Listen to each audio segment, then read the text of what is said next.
podcast is powered by monkeyknifefight.com. Woo! Paging the doc. You're needed in surgery. Eureka. Hey! We make plays every day, yeah. Yeah, we make plays every day, yeah. Got the bro on this one. Plays every day, yeah. You know what I'm talking about? Plays every day, yeah. We in surgery on this one. Make plays every day, yeah. Surgeons. We make plays every day, Cut it yeah. out.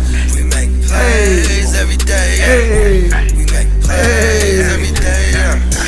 Welcome to the Real Fantasy Playmakers. I am your host, Bogard Scott Free. And tonight's special guest host, you know what I'm saying? We just paged him. You know what I mean?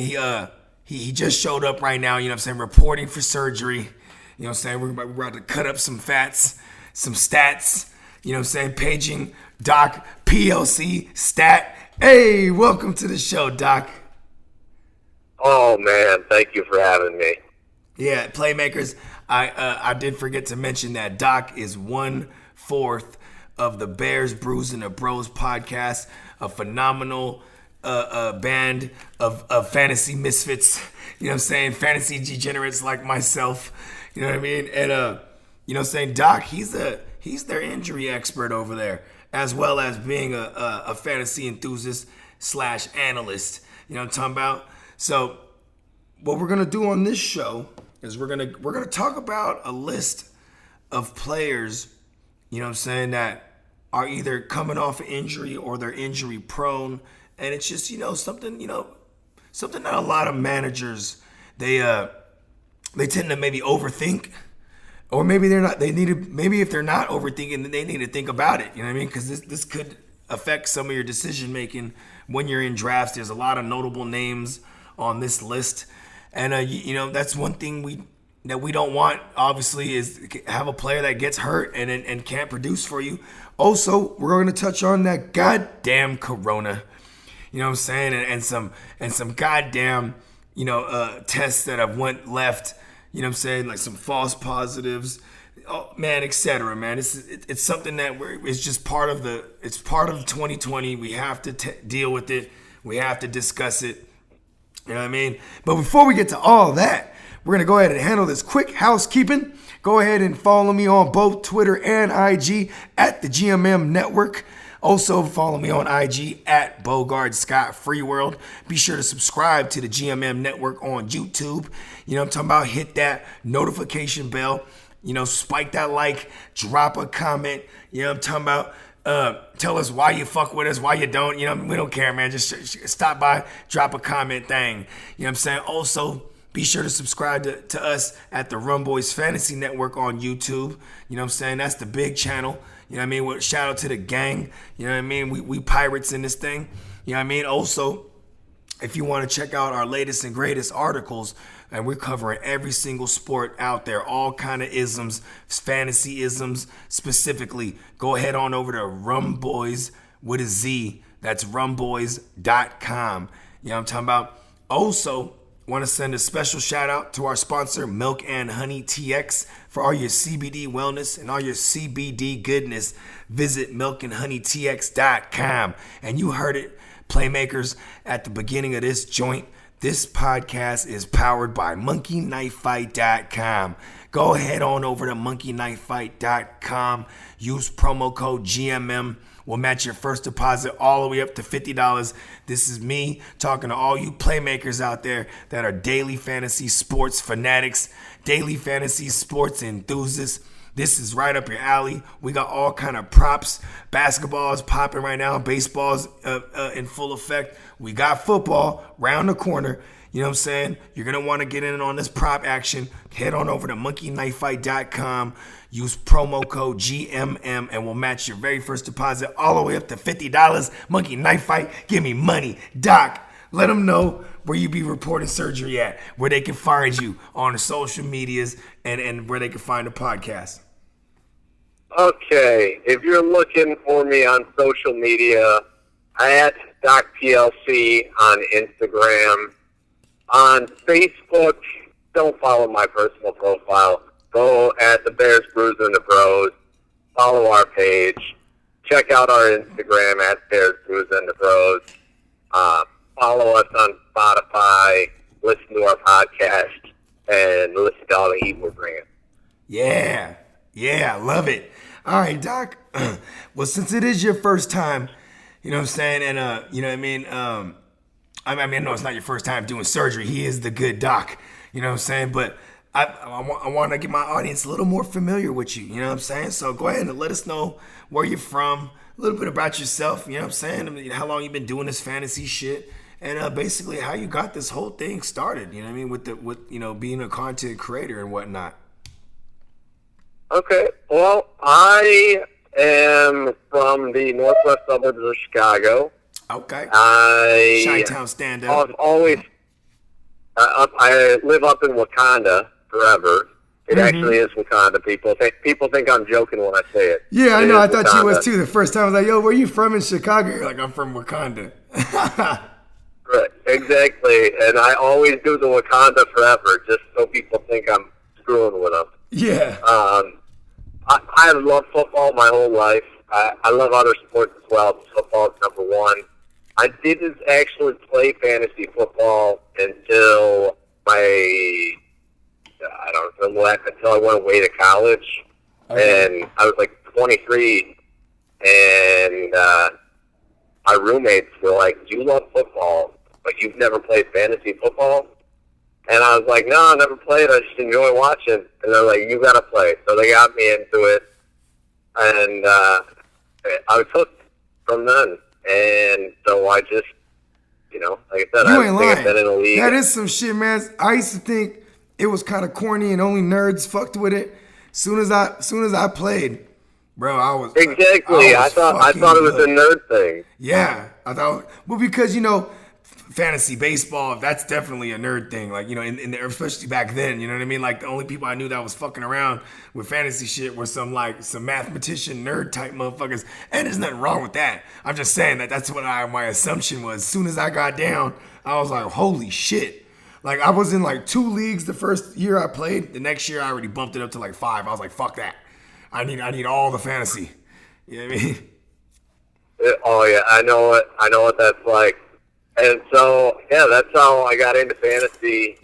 As far as the podcast goes, I wanted to start my own podcast for a while, and I was talking to Johnny Handsome, which, by the way, that's his real name, Johnny Handsome. It's not Smokin' Jay. Johnny Handsome. He's the best-looking guy I work with. No homo. Hey, he's a good-looking man. Shout out to Smokin' Jay. Yeah, that's right.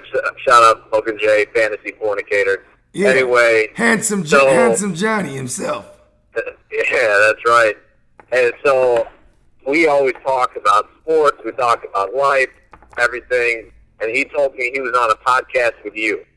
It was his first time on with you. And I listened to it. And I called him up after. I sent him a text.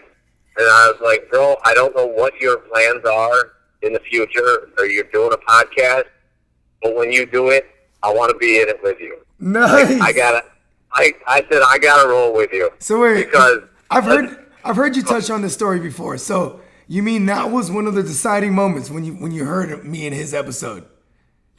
100%. Nice. I knew that he had his shit together. Oh yeah. I did. I already knew he had his shit together. We talked fantasy all the time. Yeah, this is 100% accurate. When I heard him on your show, and I was like, dude, this guy's going places, and I want to be along for the ride. Love it. And, I was lucky enough to get invited along with the Bros, because if you listen to the Bears, Brews, and the Bros, you listen to the Getting Intimate with the Bros, you know that I came from the outside. Yeah. Those 3 have been with each other for as long as they can remember. Yeah. Check this out. So I actually just dropped the episode I did with Sweetness today. And in that episode, I was kind of describing, the band of misfits that you guys got over there. So I was like, you got Smokin' Jay. He kind of steers the ship. And then you got the 2 Sagittariuses with Sweetness and Renegade, or as I like to call them, Greatness. And like, you know, they have their fiery debates, and it always makes for great content. And then you have you, who's kind of like the missing piece. That's what I always called you. Like, you're kind of like that missing piece to the puzzle, because it's like, even though you came from the outside of you know, their upbringing, because they all grew up together, you know what I'm saying? It's kind, you're that perfect contrast. You know what I mean? Oh man, I'm the missing piece. Man, don't tell me that. That's gonna go in my head. Hey, listen, I said it on the podcast. I mean, you know what I mean? I don't like pulling. Like, if you were shit on there, but you had great advice, I would say that. I'd be like, he's real shit, but he's the great advice. You know what I mean? Or if you're just complete trash, I would have said it. Like, you know what I mean? But like, I call a spade a spade. Oh, yeah. I call a spade a spade. You're like that missing piece of the puzzle that kind of brings it all together. You know what I mean? Oh man, I appreciate that. Hey man, dog. So yeah, like I said, they brought me on, and we've been having a blast. I actually have learned how to edit, do the audio editing. So that's a little bit of fun every Sunday afternoon. I get to do that. You be doing a little you're doing a little surgery there. You know what I mean? Cutting it up. You know what I'm saying? Yeah. If you check out my Instagram, I'm pretty sure you'll see a drop from Bogart about Josh Allen. Yes. My man, Josh Allen, the Stallion, the white Cam Newton himself. You know what I'm saying? Man, if that isn't the most accurate description I've ever heard.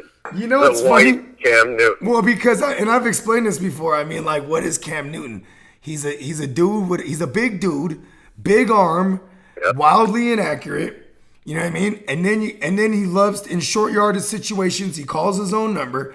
Goal line situations, he loves to call his own number. That's Josh Allen. So, you know, call him the white Cam Newton. Is 100% accurate. It's funny. Shout out to my man Robbie.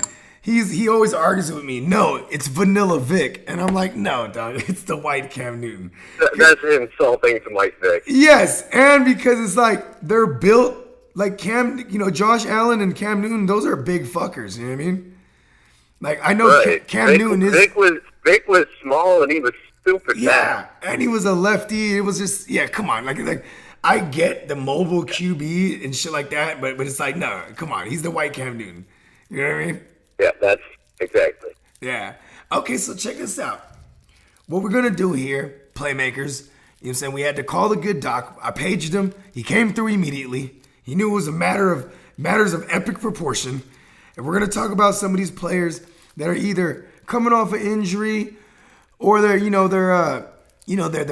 They have an extensive injury history, and some of these guys, they're not where I think they should be talent wise as far as ADP goes, but they're there where they're at because of their injury histories. You know what I'm saying? So let's go ahead. We're gonna set this one off. Let's talk about a little bit about Todd Gurley, man. New situation in Atlanta. You know what I mean? Obviously the arthritic knee. I mean, how are you approach? Like, are you like? And Todd Gurley, let's say this, in a single QB league, he's at around the mid third round. I've seen him fall that far. I've seen people crazy take him early third or back of the second. I'm not doing that, but middle of the third, back of the third, and what I'm saying, I'm willing to take a shot. But with that injury history, should be like how do you view him? I should say. Oh man. Todd Gurley is one that I have very mixed feelings about. If you listen to Renegade, he loves him. Renegade loves Todd Gurley. And you can also, like I said, check out my Instagram, and you'll have a nice little drop from him about Todd Gurley. Oh, yeah. But I'll let you guys check that out and figure out what it's all about. Let them know again where that IG's at so they can go find that thing. At Doc PLC. Yeah, at Doc pretty PLC. Easy. Yeah, the Funk Doc. You know what I'm saying? Okay, continue. Pretty easy. That being said, like, I get people being a little nervous because of his knee and arthritis or whatever it is. But he's in the best situation he's been in his career. You ain't lying. I mean, he's got Matt Ryan, easily the best quarterback that he's played with. Yeah, he's got the wide receivers on the outside to just open up the middle of the field. Like, I love his situation. I understand why people want to wait on him, but I can't get mad at somebody taking him in the second round. So this is like, do you think that with his injury history, it actually gives us a chance to get Todd Gurley at a value in the best situation he's ever been in? Yeah, I think you can get him. He has the biggest potential to be above his draft position. Like, finish higher than where he's picked. I mean, if he's getting picked in the second or third round, I think he has the highest potential. If he stays healthy, there's no reason he can't be a top 5 running back. Yeah, I agree, man. And if the yardage isn't there, like if he doesn't even get, I feel the touchdowns will be there though. Like his touchdown opportunity is going to be through the roof in that offense. You know what I mean? Right. Exactly. Yeah. I could see that's where I see his main production being. I don't think he's going to rack up a lot of yardage. And if the Falcons are smart, they're going to utilize him for, save his legs, save him for the playoffs, so you can lean on him in the playoffs. But he's definitely going to be scoring. I could see him being similar to Aaron Jones last year, where a big percentage of his points are coming from touchdowns. Yeah, and if you think about it too, it's like touchdowns are probably the hardest thing to predict, but there's when you look at the competition in that backfield that he has, there's none. You know what I mean? So it's like they're gonna get up there in that goal line or in that red zone, and the touches are going to him. If they're gonna try to punch that thing in, it's with him. They ain't bringing in Brian Hill or Ito Smith. Nah, fuck all them. You know what I mean? And like Ito Smith. Oh, and bro, if I'm going running back heavy, right, and I can get him as my third running back, bruh, I'm loving that. Even if I have like a solid, safe floor at running back, in the first round, then I go receiver, and then I get Todd Gurley, I'm still not mad at that either, him being my second guy because of the upside. I mean, granted, you could look at it like Atlanta has him basically under a 1-year contract. They could run him into the ground.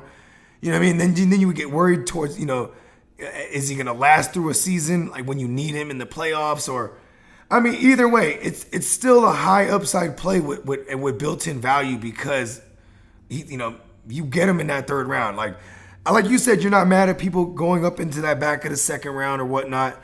But still, I think like he would still be there 9 times out of 10 in that, that early third, mid third. You know what I mean? Oh yeah, if you can get him early third, that's a great value pick. Especially like if you pick, let's say if you have a pick in the top 5 and you go running back, wide receiver, and getting him as your number 2, that's pretty legitimate. Yeah. Okay, so how about this? Let's talk about his teammate, Julio Jones.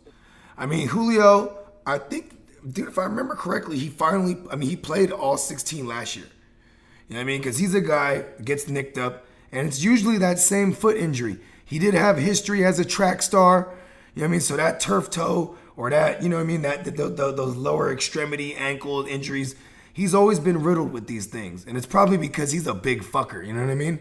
I think he's like 6'3", 225, something like that. Like he's not a small dude. You know what I mean? And he's a go up and get it guy. He takes a lot of double and triple coverage on even at times. I mean, they're probably not going to triple cover him that much this year because they have so many other fucking weapons. But Julio, man, like I feel like Julio's injury history got him in that second round ADP because, God damn it, we all know he's like a back of the first round type of guy.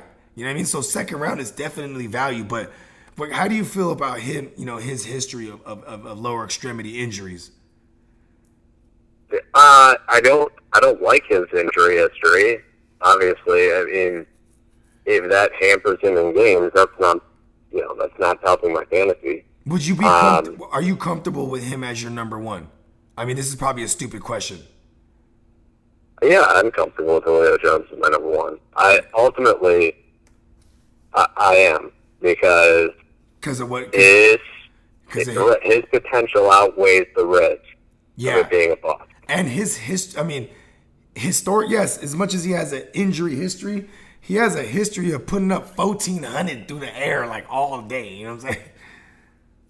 Right. Like that's like I think also the addition of Todd Gurley only helps Julio Jones. Oh yeah, I mean, what Because are defenders now gonna they do? actually have a running back to worry about. Oh yeah. So I think that's going to open up the play action. Hey, real quick side note. So I just took a fat ass shot of vodka, right? And I have no beers or no chaser. Like we're in for a rough one here. You know what I mean? I mean, it's gonna be a long night of surgery, Doc. You know what I'm saying? And just, oh man, that's okay. That's okay. I came prepared. yes, stat. You know what I'm saying? It's funny because I almost wanted to go look up a bunch of medical terms just so I can get real ignorant with it. But I'm like, I don't know. I was like, let me go look up all kind of medical terms so I can and all I can think of is stat. How many times can I say the word stat? You know what I mean? But it's like, that's we need the doc stat. we need the doc stats stat. You know what I mean? Yeah. Oh my god, yeah. Okay, That's so fantastic. Julio's not really someone we need to elaborate too much on. I just wanted to put him on the list because, I mean, I think the fact that people have him where his ADP is where it's at is because of his injury history.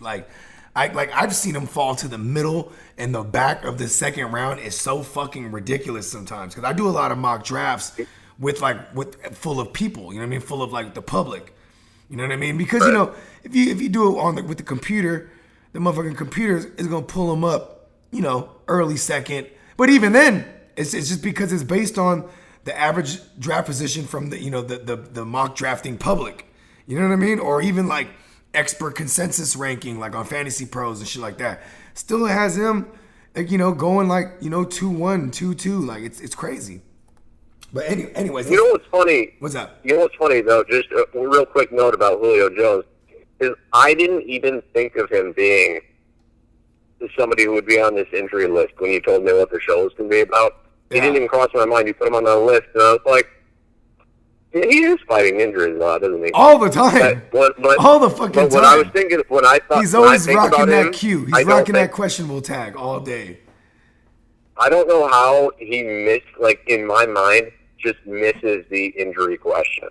I guess because he's usually playing through it, but yeah, and when he plays through injuries, you've seen him at times when whether it's a Mohamed Sanu before they had Ridley, or even when they had Ridley, he serves as a decoy sometimes. That's why, if you look at his stat lines, he averages 70 yards, but then he has those big old blow up games. You know what I mean? Those fucking 180 to 200 yard outings.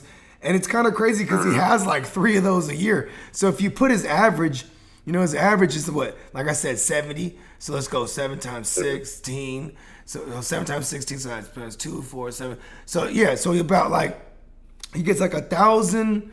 He gets anywhere from 1,100 yards from his average. Then you throw in that extra 300 yards, from those blow-up games, and that's what always puts him up to that 1,400 mark every fucking year. It's crazy. right. Yeah. Yeah, it's those big games. And he always has those 300, 200-yard games. Oh, and he yeah. doesn't get a touchdown. Okay, so let's go back to running back. Let's go with Dalvin Cook.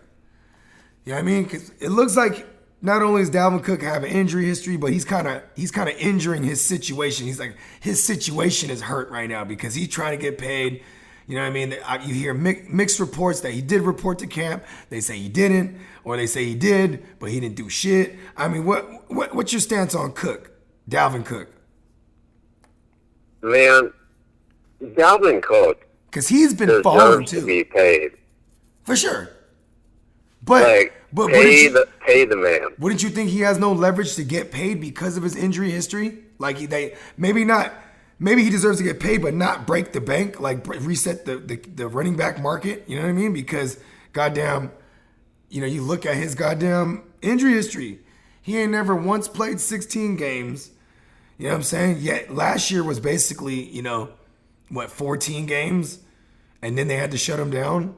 You know what I mean? Like, I mean, maybe, it is a Gary Kubiak.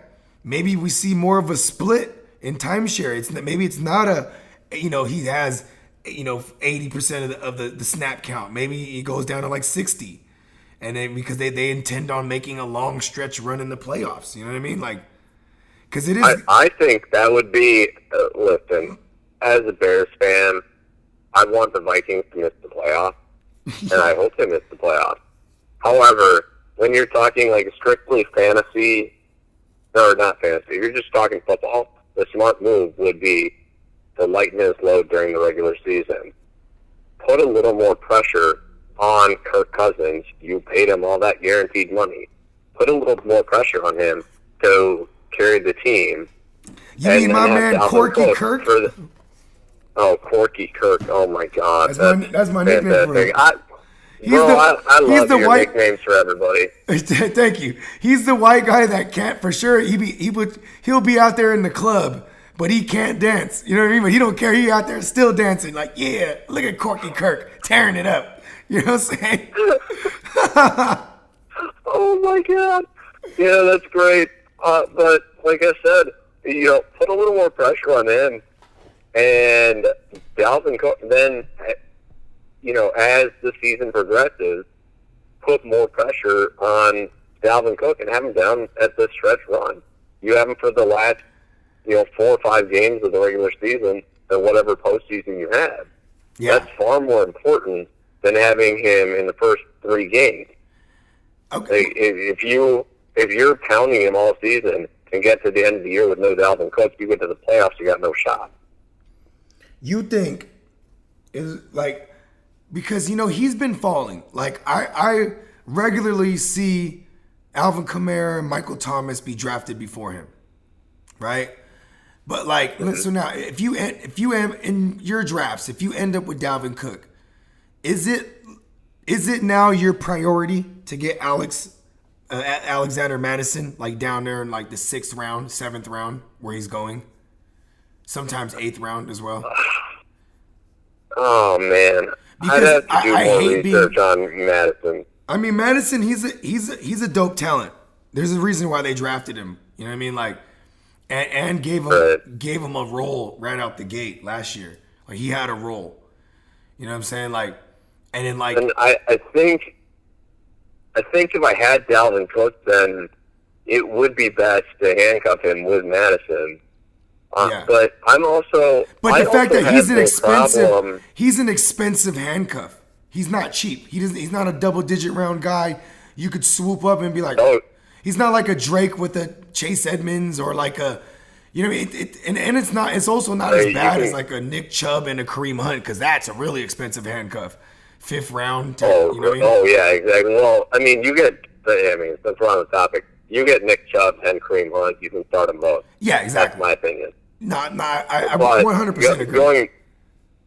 Going back to Cook, I don't know that I want to spend that money on a handcuff for him. For real though. Or spend the draft capital. And so I would have to risk it and just have him handcuffed with a lower tiered running back. I can't think off the top of my head. I'm not sure who I'd go with, but a lower tiered running back. Somebody who's not going to be in the top 10. Yeah, like a Rojo. So you're talking about like a backup, like someone like a Rojo or maybe a Raheem Mostert, because they're all in that kind of in that same realm. You know what I mean? Maybe a James White, perhaps. You know what I mean? Like, bro, I love James White. Me too. So if I had him as my 3rd or 4th running back, I'd be so happy with that. You feel me? Like, and if anything, if Cook was your number 1 running back and something happened to him, you're like, fuck it. I have depth with someone like a James White or a Mostert or even a Mark Ingram be going around that area too. You know what I mean? Maybe not as high, like 7th round, but he does go like in the 5th, 6th round. You know what I mean?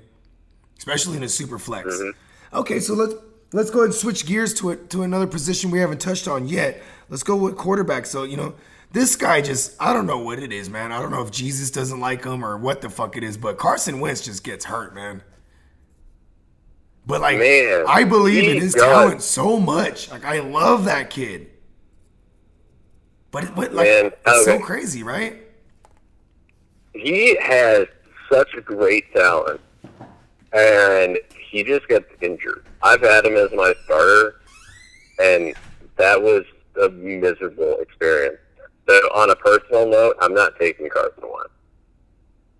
It's just not worth the hair pulling that's going to happen for what little hair I have left.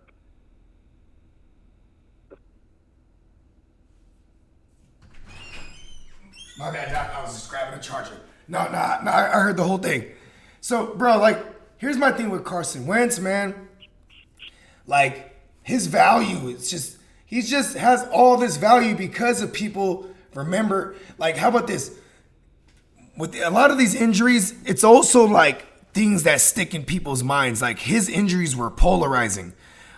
People remember the Eagles being relevant, especially even the casual fans, right? Casual fans that'll just chime into playoffs. Even they are aware of that. Carson Wentz he's never even been in. Even when he finally got to the playoffs healthy, he got concussed. It's just bad luck or what? I think he's just injury riddled. I don't think he's injury prone, because that's two different things to me. Injury prone is like Julio Jones, where it's that same type of injury. He's always at risk for re-aggravating, hit some kind of foot injury. But someone like Carson Wentz, it was torn ACL, it was back and shoulder, and it was concussion. I don't know, man. Jesus don't love him. I don't know. He's getting injured all over the place. He doesn't limit it to one reoccurring injury. And that's I don't understand it. And like I said, for me, I'm staying away from Carson Wentz. I don't know, man. It's crazy. I don't know what he has done in his personal life to deserve all the hate he gets on the football field as far as his injuries go. I'll tell you this much. I'm always, in super flex, I love him. You know what I mean? And even in single QB, just where he's going, because I'm not really a super early round QB. You know what I mean? Yes, they brought over Darius Slay, but that secondary is not going to be 100% turned around. You know what I mean? That defense has only been getting older, even though that front seven is usually one of the best in the game. They're getting a little older. I mean, I just see them. I see them giving up a lot of points. They're going to be in a ton of shootouts. I'm still willing to take that risk. I do worry about Brandon Brooks, missing the year. You know what I mean? Because that's the right side of that line. And yeah, they're going to bring back Lane Johnson, but he's kind of an injury waiting to happen also. Either way, man, I think Carson Wentz, and ever since the ACL, he's been scared to take off, because he used to move them chains. If it was short yardage situations, he used to call his own number. Yeah. Remember, he was a running fool for a while. That's how he tore his ACL. He was a good runner. And then, he tore his ACL, a gruesome injury. Bro, that year, he was averaging, I want to say, 40 yards on the ground every game. It was just he was running. Maybe not 40. I don't remember the exact numbers. He was a sneaky runner, and I wouldn't put it past it being 40 yards a game. I'd have to look back, but I wouldn't be surprised. Yeah. Okay. So now we're gonna fire off a trio of receivers here, because these guys they kind of go in the same range, but we're gonna go with T.Y. Hilton, or AKA the Hilton Hotel, because he used to always be open. But see, they had to close the hotel down at one point. You got Brandon Cooks, you know what I'm saying, and Stephon Diggs. Cooks. Yeah, concussion Cooks, and then soft tissue injury Diggs. You know what I mean? Okay, so you want to start or you want me to start? Go ahead, set this one off. We'll talk about each one of them. I'm just saying we're just gonna group these guys together. Okay, so I want to set this in reverse order. Stephon Diggs, soft tissue injury, right? Yep. I am scared this year of soft tissue injuries. Fuck There's not yeah, a because there's preseason no for proper people to warm up. no proper conditioning throughout the off season. Could you know what I mean? And like Exactly. Like that's my whole point. Like there's not been a proper off season. The conditioning I think is going to be off, and if anybody has soft tissue injuries, I'm scared for them. even with the during this time of year when you normally would have preseason, and that's when we would see guys pop up with the hamstrings and whatnot, and then so you can catch this thing early. And 9 times out of 10, when those players pop up with soft tissue injuries in the preseason, I might not even fuck with them because that shit could nag them all fucking year. You know what I mean? Oh man, that is so true. I mean, even just a little tweak in one game, and you can see them just hampered for weeks. Yep. Look at Deshaun And Jackson. if you're It happened- talking, Deshaun Jackson, Oh, it happened to man. him week 1. Boom. You know what I mean? I know. groin. I got him in a trade last year. He was just a trash throwaway player. But I had him on my team, and I kept hoping that he would just get healthy. And Right. he never did. So, but yeah, soft tissue injuries scare me. So, Stephon Diggs, I really hope he's stretching and getting some good workout in this season, off season. Maybe playing some flag football, get that football shape going. Yeah. Because the last thing I want to see is the string of injuries that's going to happen. And I think it's going to be. Oof. And I tend to think his situation is a little hurt too, because he's going from one of the most accurate deep ball passers with Kirk Cousins, and going to like the white Cam Newton, where, you know, I mean, he does have a big arm, but like Diggs is gonna have to really have some good separation, or he's gonna have to make a play on some of these poorly thrown balls. You know what I mean? Oh yeah, he's gonna get overthrown, and he's gonna try to turn on the Jets, and there, bam, pop that hammy. He's gonna pull up lame, and I don't wish injury upon anyone. I pray that doesn't happen, but I just have that image of like, because he's another guy too. He's another guy too. I think he barely just played 16 last season. You know what I mean? Like in his career, he's always been just repping that soft tissue injury gang. You know what I'm saying? Banging that shit. Right. When he's healthy, though, he's a great fantasy receiver. I agree. I mean, I call him the poor man's Antonio Brown. I worry about him with his injury history. I love that. Okay, so how about this? You know who? I mean, T.Y. Hilton's kind of in that same boat too. He's just a soft tissue injury waiting to happen, bro. And like, he's a type too. Last year, he got it week 1, or is it in the preseason, something like that, and it was just all bad for him all fucking year. Oh yeah, no, 100%. I stayed away from T.Y. Hilton last year, and I was glad I did. I think I was at one point where I thought about taking him, and I'm glad I didn't. But T.Y. Hilton, I think he has, if he can stay healthy, that's a big if. I think he's going to have a pretty darn good season, because that Colts running game is great. Phillip Rivers is better passer than Jacoby. The meat slab, as you call him. Yeah, the meat Right? slab. The meat slab. The grilled beef brisket, Phillip the meat slab himself. Yeah. Phillip Rivers, he has his fault, but this is going to be the first time he's actually got an offensive line that can protect him. Very true. So He's going to be able to 5 and I 7 think- step drop back, and it's been a while. He's like, oh, I remember Right. these. Man, he's going to be feeling so good. He's going to go have another kid. Oh, I'm telling you, bro. He's going to have twins even. He's like, fuck it. Get it in vitro. He's going to have like quadruplets. He's like, fuck it. Oh, my God. You know what I mean? He's rocking his Oh my God. snakeskin boots, rocking the bolo tie. You know what I mean? He's ready. Oh, my God. Yeah, that bolo tie. Remember when that was a thing? Oh, yeah, of course. Man, I spent 13 years in Brazil. Oh, yeah? I spent 13 years of my life, so I have plenty of familiarity with the bolo tie. Yes. Okay, I know what to get you for Christmas, Doc. You know what I'm saying? Oh, God, that's great. Okay, well, and then Cooks. Here's my thing with Brandon Cooks, right? is it's another one of those polarizing things where I think he's legit only had 3 concussions. I mean, that's 3 more than any player would want to have. But the one that people always remember is in that Super Bowl when he was with the Patriots. Because then that one was nasty, and it was on, the biggest game, the biggest stage. People don't forget that. Then the next year, he misses time because of a concussion. Then last year he was concussed, missed time again. So it's like, we have 3 years in a row.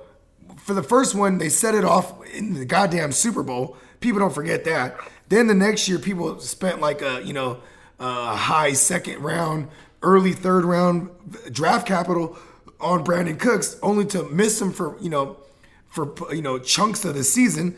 Then the next year, he's still like a back of the third round value, which was last season, and then he did the same thing. So it's like, and now that he's in a whole new team, he's going in like the 6th round. 7th round, sometimes I see him. I'm not mad at Brandon Cooks taking a shot on him because he's probably going to be my 3rd receiver if I have him there. You know what I mean? And like you would assume, I mean, he played with Hall of Fame caliber quarterbacks except for Jared from Subway, and then now he has the Black Jesus himself, Deshaun Watson. You know what I'm saying? Oh yeah. Listen, I cannot take a flyer on a guy who has a nickname Concussion Cook. With where the NFL is on safety and preventing head injuries, man, if he gets 1 concussion, he's going to miss the whole freaking year. This is true. I mean, who's in that same boat? Devontae Freeman, Jordan Reed. You know what I mean? Who else? Man, but those two specifically, Jordan Reed and Devontae Freeman, where it's like they get another concussion, a doctor might be like, you can never play again. You know what I mean? Oh yeah, Jordan. Wait, is Jordan Reed still in the league? Yeah, he just signed with the Niners. How is that guy even? Clearly, he's had too many concussions. He would have been on. He's the guy who would have been on this list if we did every year if we do this show before for the last 5 years. He would have been on this list. Oh, 100%. Like I said, he's clearly not thinking straight to even come back to football. Well, I mean, how many head injuries I was about to say. Good point, Doc. I was about to say that. Well, so here's the thing. So Cooks,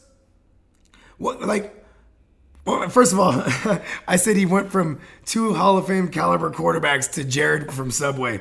That's probably one of my worst nicknames because it's horrible. It's basically me calling Jared Goff a pedophile.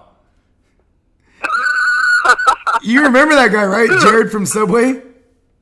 Oh yeah. Yeah. Oh my God. Yeah. Yes. That's my nickname for him. And then I call Deshaun Watson. I call him Black Jesus because I've seen him go blind on the field and then get his sight back and then throw a touchdown pass. Remember that shit? I know. He got kicked in the eye, and in my version, he went blind.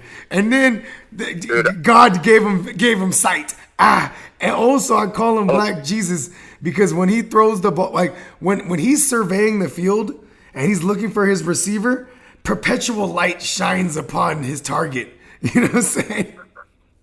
Black Jesus. Oh my God, that's so great. Yeah. Oh, fantastic. Yeah, Sight Deshaun to Watson, the blind. That's a fair name. Yeah, and like I think even with no DeAndre Hopkins there, he doesn't have one guy he feels like he has to force feed. So maybe Cooks and all of them, they might not be reliable week to week because it's going to be Deshaun Watson being able to actually play ball. You know what I'm saying? Like he's not just like, okay, I got to throw it at this guy. Now we're really going to see Deshaun Watson for real. Like we're really going to see him this time. Man, yeah, that could be true. No, that's funny you think about it. Deshaun Watson, he has 2 injury-riddled, injury-prone wide receivers. And then even himself, like his playing style, and he kind of has like a wiry frame. You know what I mean? Like he takes a beating too. You know what I mean? It's like I think like, you know, they're trying to do their best Chiefs impersonation. They got all kind of speed over there. They got a track team. They got Brandon Cooks. He's a burner. Will Fuller, burner. You know what I'm saying? Goddamn, Kenny Stills, he's a burner too. You know what I mean? And it's like, you know what I mean? We're really gonna see him as a passer. Like it's not just one guy who you're just gonna hyper target because he has hell of a contested catch rate. You know, like with Nuke Skywalker, because obviously he has the Force. You know what I'm saying? But he ain't there no more. Oh yeah. He over there with Kyler Ren. You know what I'm saying? So okay, so now let's talk about his partner now. Let's talk about Will Fuller. Cause first of all, flat out, I don't fuck with Will Fuller. I don't do it. I don't care. I just don't ever fuck with him. Even though he's extremely cheap.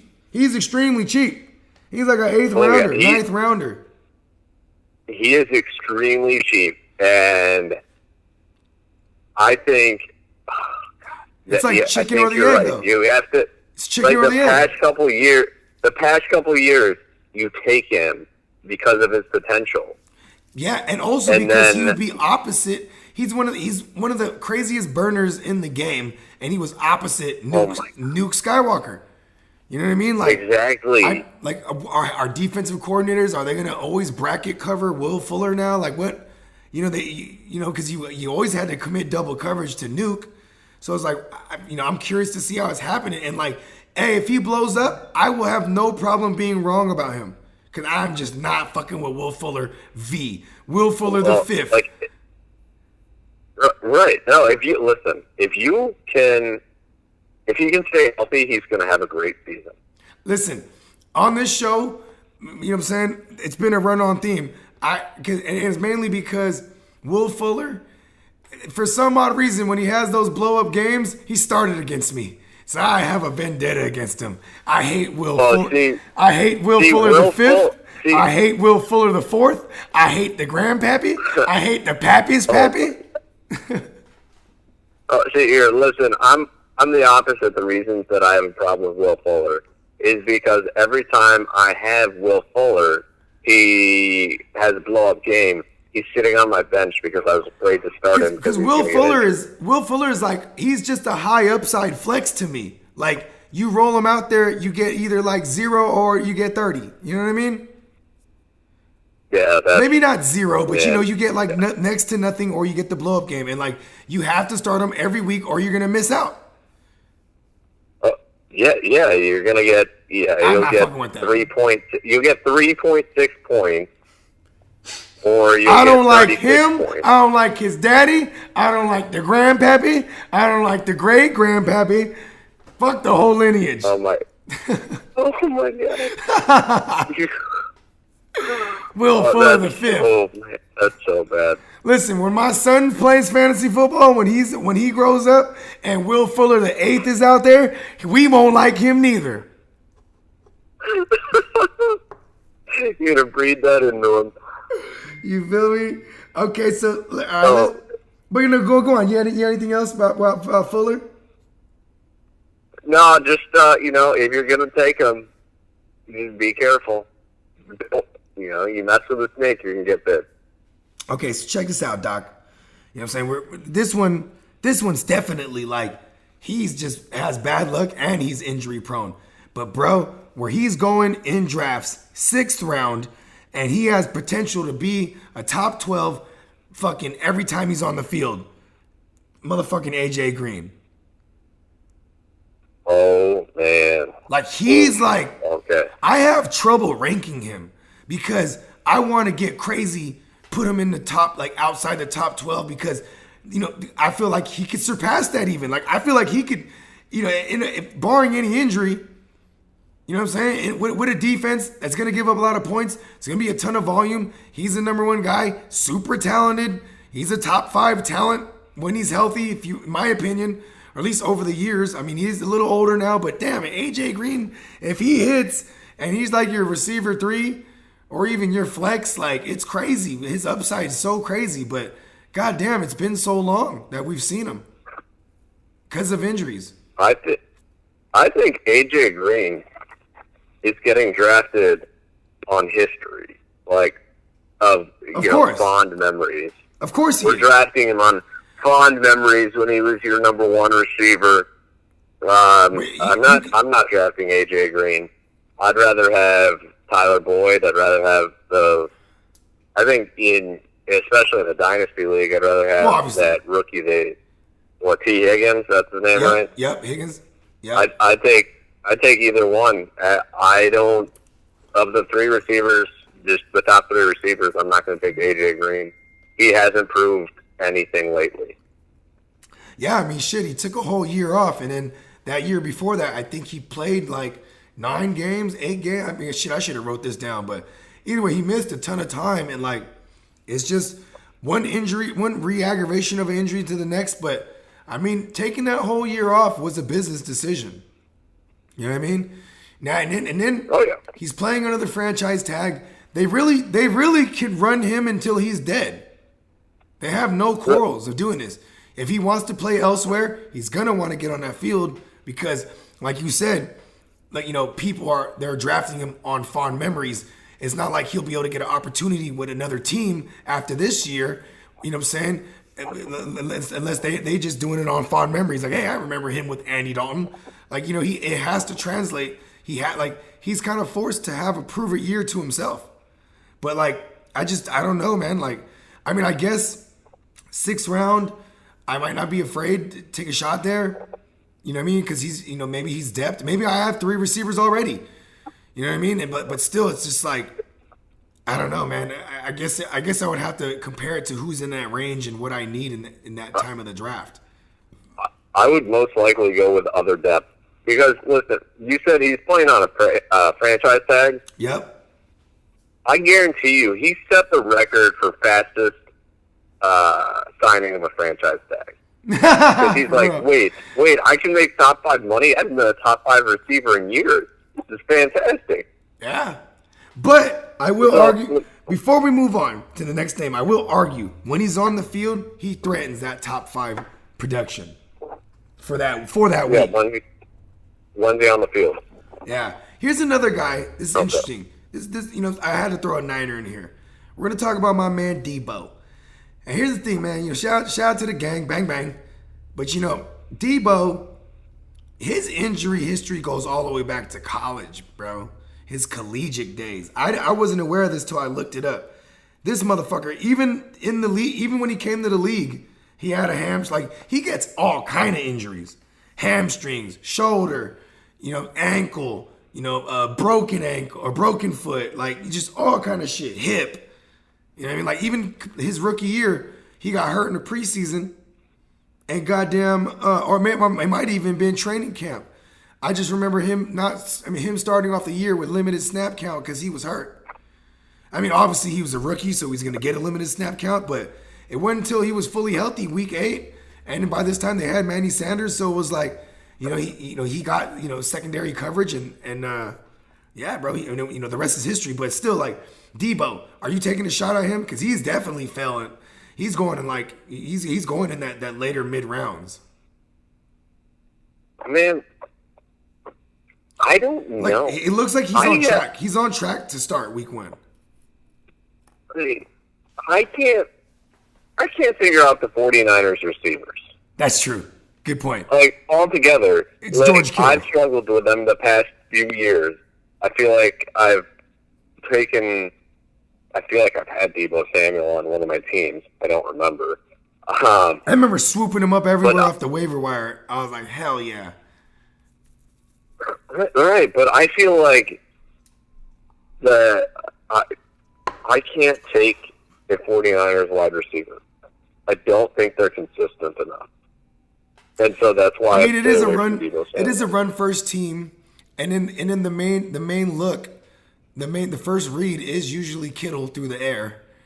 So I don't blame you. I mean, and then even more so than the receivers, I feel the secondary option in the passing game is looking towards them running backs. You know what I mean? Yeah, especially Raheem Mostert, the way he played last year, he was great out of the backfield.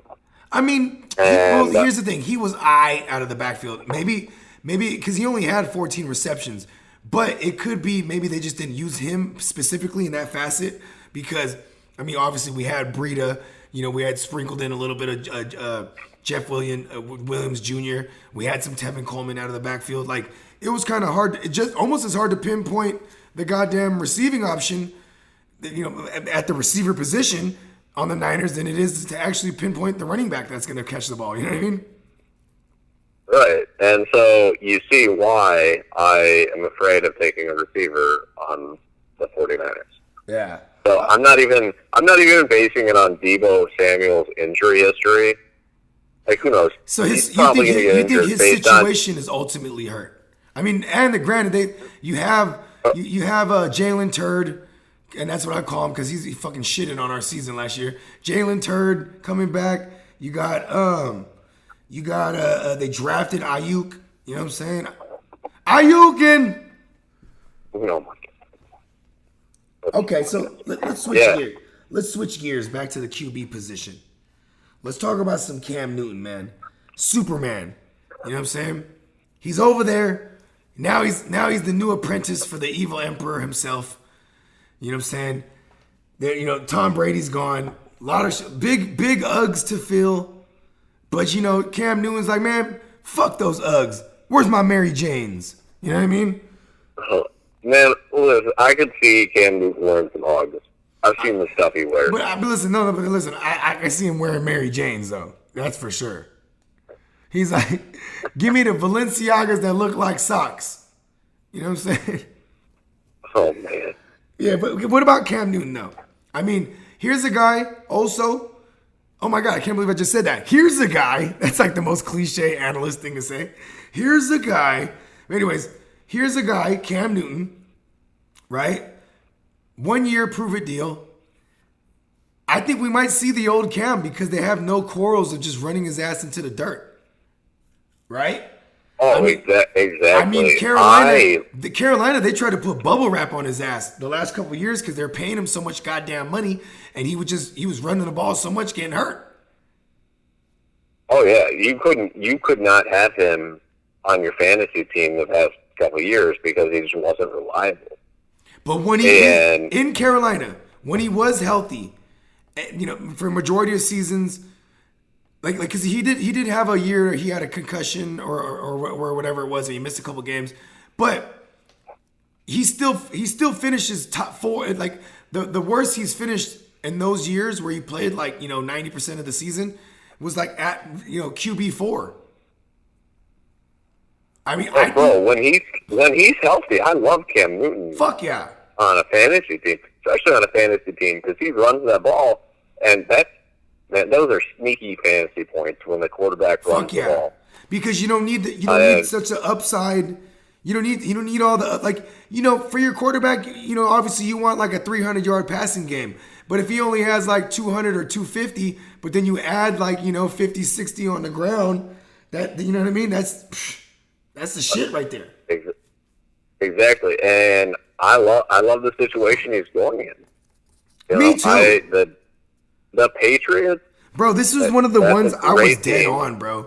I was dead accurate on this one. Right when the Panthers released him, I said, wait till all the dust settles. And it's so awesome because I'm doing the podcast where I can go back and chop a clip where I said this shit, you know what I mean? Because that's the first thing I did. Right. The first thing I did was repost one of my old posts, you know what I mean, from one of my old shows where I was saying, because people were like, oh, he's going to go to Pittsburgh or he's going to go to L.A. I was like, no. He's going to go where Josh McDaniels has a mobile QB playbook in New England where when he was with the Broncos, he had Tim Tebow. If he can make Tim Tebow a thing, he could definitely do some damage with Killer Cam, Superman himself. Seriously, that is, talk about a miracle worker. Making Tim Tebow look like a good quarterback. Tim Tebow, to me, was a fullback that was throwing the ball.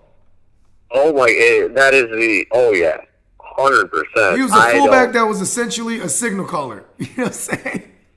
Yep, exactly. That's exactly. A fullback signal caller. And Cam Newton's Cam Newton's a good QB. Yes, he is. He can be inaccurate. I describe him wildly inaccurate, but still his accuracy is with the big arm. I mean, his inaccuracy is with the big arm. His accuracy is in the short game because he developed that over the last couple of years with, players like CMC or even Greg Olson for a lot of his career. You know what I mean? Like, oh yeah, yeah, bro. Like that shorter A dot he's gonna kill it with Edelman and James White, and you know what I mean? Oh yeah, absolutely. See, I liked James White. Me too. When Jared Stidham was going to be the quarterback. Oh yeah, so imagine that you like it better. I said they're going to be relying on him for sure. And now I think I like James White more because Cam Newton's a more experienced, better quarterback. He has the threat. He has the threat of taking off with his legs, so that's going to open up lanes for the running backs, in the passing game or even just on the ground. Yep, exactly. So I love Cam Newton's situation, and he's posting these workout videos on social of him going on beast mode. He is, oh my God, he's so built, and I hope he stays healthy and plays great because I love watching him play when he's healthy. I love watching that. Fuck yeah, because also too he got that swag. He's basically the only guy that can go to New England and then be like Tom Brady who? Because that's his level of confidence, which is borderline arrogance. You know what I mean? Oh yeah, absolutely. Yep, that's exactly. Okay, so arrogance, almost arrogance. Yeah. So since we're talking QBs, we're gonna talk about one I've never seen come back. I've never seen a quarterback come back from this type of injury and play up to that level they did before. And this is Big Ben coming off the Tommy John. Because, baseball players, pitchers, that's like a common injury for pitchers, right? And yeah, even pitchers, it takes them like a full calendar year.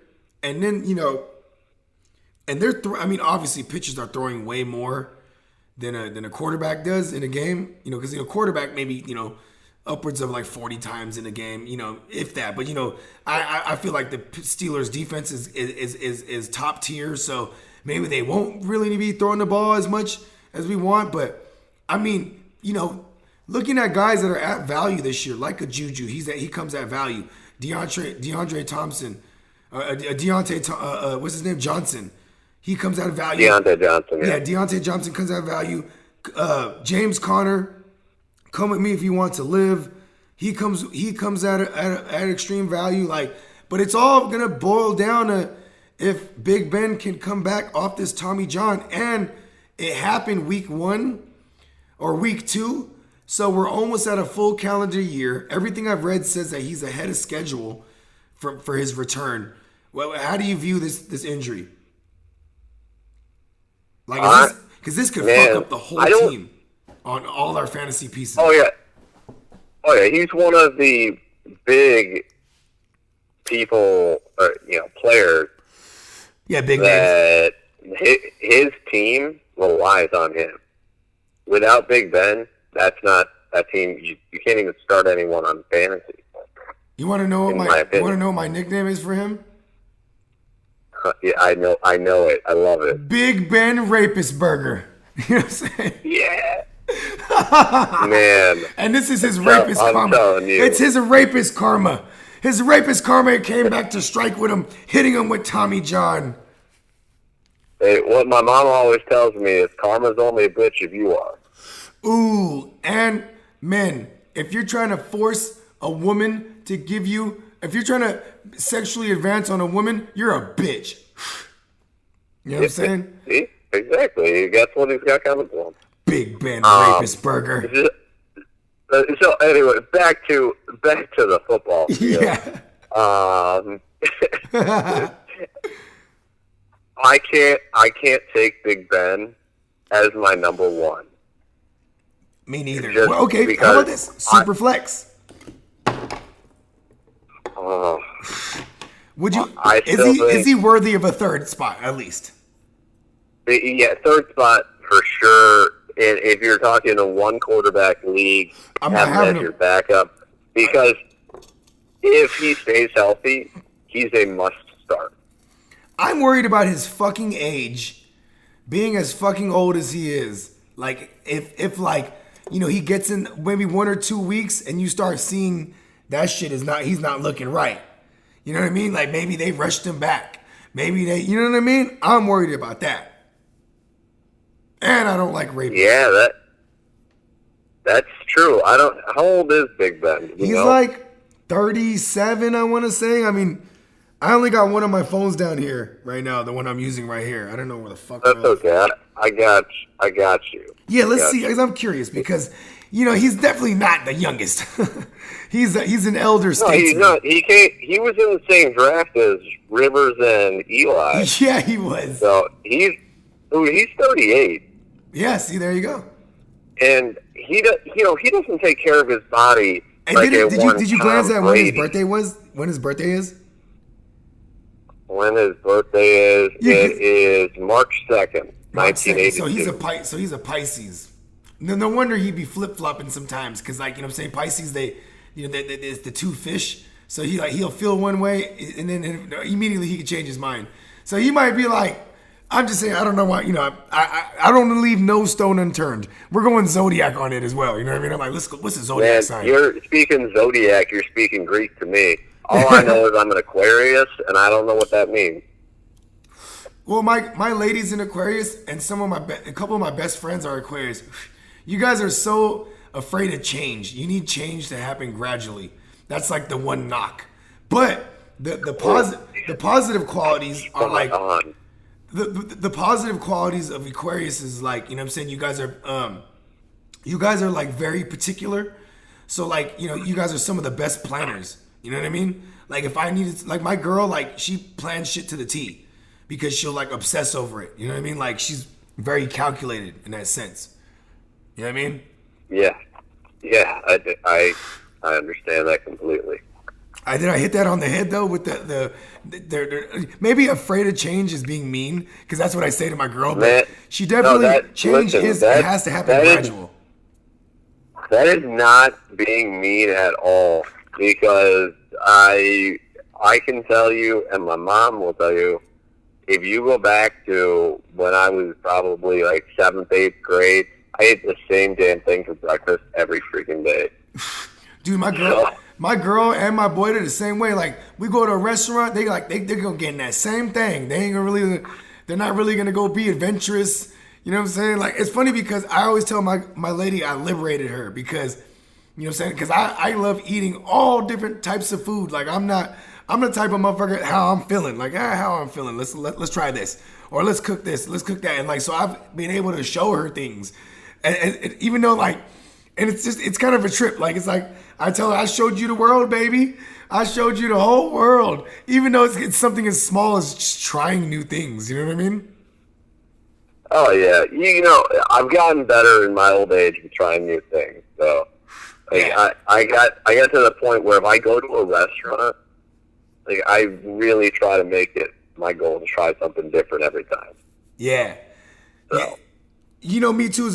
I'm a type. If I'm in a new place, I ain't never been there, I ask a motherfucker, hey, man, what's good here? You know what I mean? I always ask them. Oh, exactly. Yeah, like, exactly. What's the go-to here? You know what I mean? And then let me see what they talking about. You know what I mean? Yeah, otherwise, man, it's so easy, though, to fall back to your old reliable, hey, let me get that double bacon cheeseburger. Oh, yeah. With the picture, you can never fail. And you know exactly what you want on it. There's nothing wrong with that.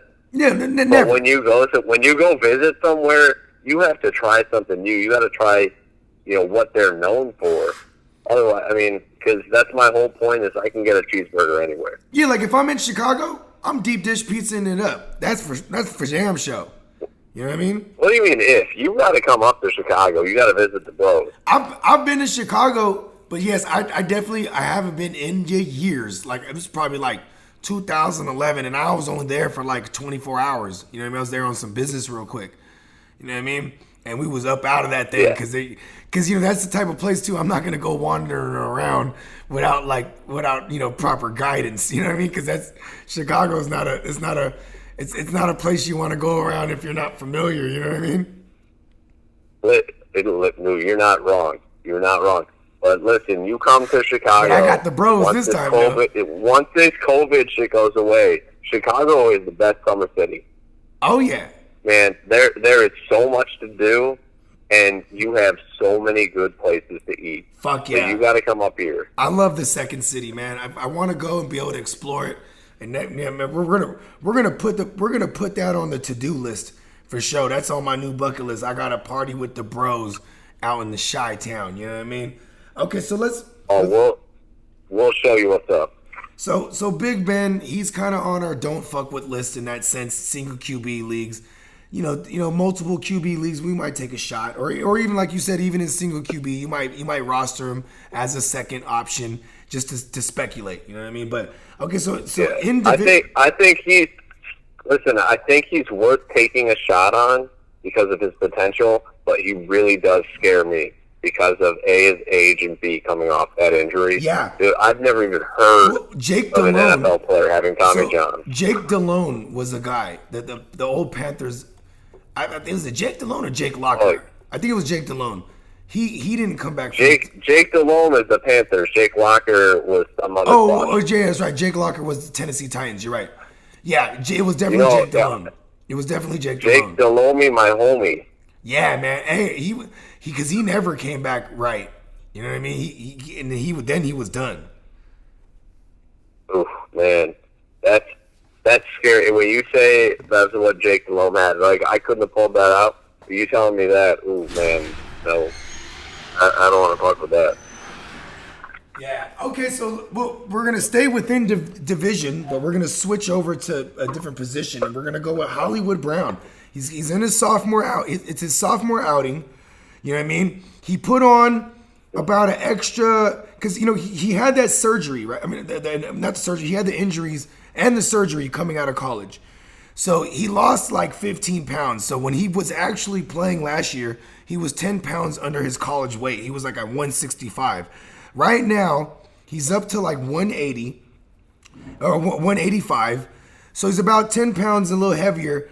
And like he's still, I mean, granted, he is a burner. Maybe this hurts his speed a little bit, but I doubt it. You know what I'm saying? And I think this not if you put the muscle in the right places. Yes, I was about to say, because this is actually because he's so small out there. If you think about it, when he last year and he takes a hit, it's bad for him. So this putting on some muscle mass definitely helps him. You know what I mean? But I mean, he's another guy on a run first team, literally the leading team in rush attempts. You know what I'm saying? The leading rushing team as a team, because obviously they had the rushing QB record setter. But are you willing to take a shot at Hollywood Brown? You know what I'm saying? In where he's going, mid rounds. I mean, like he's going like in the mid rounds. So he's going like 7th round. You know what I'm saying? Sometimes early as back of the 6th, but you get tied into that high powered offense. You know what I mean? Are you willing to take a shot with him? Because he does have injury history that goes back to college. I don't remember his injury history. It's all lower extremity shit. Lower extremity shit. Yeah, and like he's a burner. He needs that. But I think he's also had like a shoulder before. You know what I mean? So that's a little concerning, right? Yeah. However, I would be willing to take a shot on him because he's so young. Okay. Hollywood or Will Fuller? I would go Hollywood. Me too, because I can't stand that god-awful Will Fuller. I hate Will Fuller. I hate the whole lineage. I hate his daddy. I hate his pappy, his grandpappy. Yeah, exactly. No, and I'm taking Hollywood Brown because he's younger and hasn't had the extensive injury history that Will Fuller has. Yeah. Because Will Fuller he does have his own soft. Not only is he have like broken things and torn things, he's also a soft tissue injury waiting to happen. You know what I'm saying? Exactly.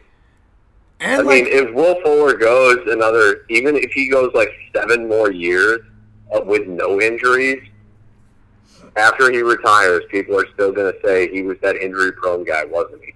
And here's the thing too with Hayden Hurst leaving. You know what I mean? I don't automatically assume those targets that were going, those extras, targets. I'm not automatic like, oh, they all go to Mark Andrews.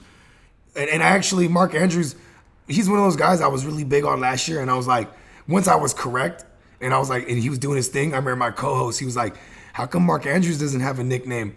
And I was like, well, what is he? He's a MA, right? Mark Andrews, his letters are MA. We're calling him the medical assistant because you have, the surgeon himself. Goddamn Lamar Jackson. You know what I mean? Just cutting it up. You know what I mean? So you need, and if you're a surgeon, you need a good medical assistant. So that was Mark Andrews. But I think a lot of those targets, instead of those Hayden Hurst targets, you know what I'm saying? Or as I call them, Hayden Hurst Helmsley, those targets. Thank you. That's what I was waiting for. Yeah, you know what I'm saying? My man Triple H, the game, you know what I'm saying? And he leaves, he goes to the Dirty Birds. And those targets are definitely, I feel like those targets are going to Hollywood because now he's fully acclimated, second year, fully healthy.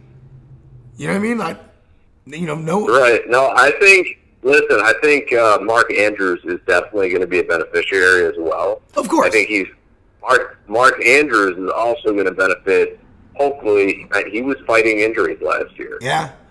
I worry. That's another one. I don't know if he was on our list, but when you talk about Mark Andrews coming back, if he can be healthy this year, he had a phenomenal year last year. Oh yeah, and he played hurt too. So it was like, I respect. Exactly, man. I loved having him on my fantasy Me team. too. I had a ton of him and Darren Waller because I just waited on tight end, and those are my two targets. And I even had leagues where I had both of them.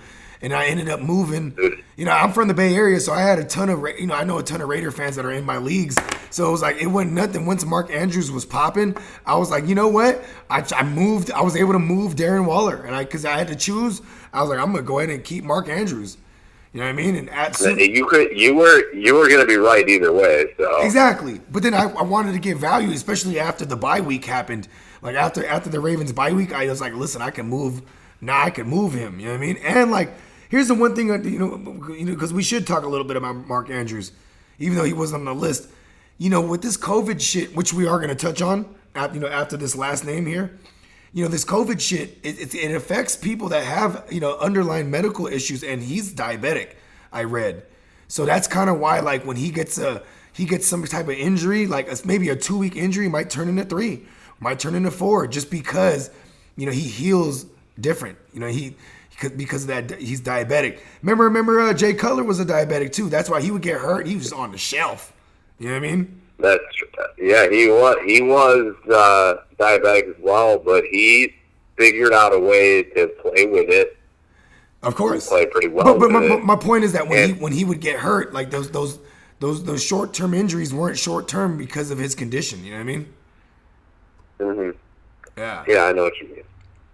Yeah, but still, Mark Andrews, and I'm glad the type of year that Mark Andrews had, he's not in that conversation of Kittle and Kelsey. So he still, is like a, back into the fourth, mid-fifth, early fifth round type of target. You know what I mean? And I'm not mad at that. I've been in some drafts where he's taken higher than that. Of course. I mean, but I'm just saying though. I'm just saying though, like I'm always looking at the farthest I've seen them fall, where I'm like, okay, because that's where I think the value comes. Yeah, the later you can get him, the better. You don't want to reach for him. Like I said, man, if he stays healthy, watch out. He's going to have a better year than he did last year. I don't disagree. I love Greg Roman. I'm very aware of Greg Roman because the Niners had him for a while, and that system targets the fuck out of a tight end. That's why it was easy to diagnose. Greg Roman is one of the best hires that has ever been made. Oh yeah, the Baltimore Ravens offense. And you know what genius. Too? Greg Roman, it was probably like this. Hello, hey, what's up, Jim? Hey, what's up, Greg? Hey, give me your brother's number. You know what I mean? Who, John? Yeah, man, give me his number. You know what I mean? And then boom, the rest is history. God. Yeah. Was Greg Roman there with Kaepernick? Yeah. Okay. And listen. Man. Back then, I was all on Vernon Davis.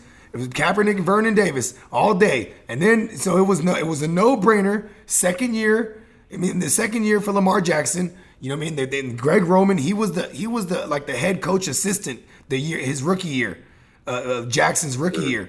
So then he took the OC job and just turned that thing all the way up. Oh my! Seriously, that man is a genius. Like that's all I'm saying. Like that's one of my things. Playmakers, you know me. Always pay attention to systems coordinators because that it'll be easy once you know because coaches, they don't change their systems. Actually, there is great coaches that like they have multiple systems like a Shanahan where it's like they'll work with whatever personnel they have healthy.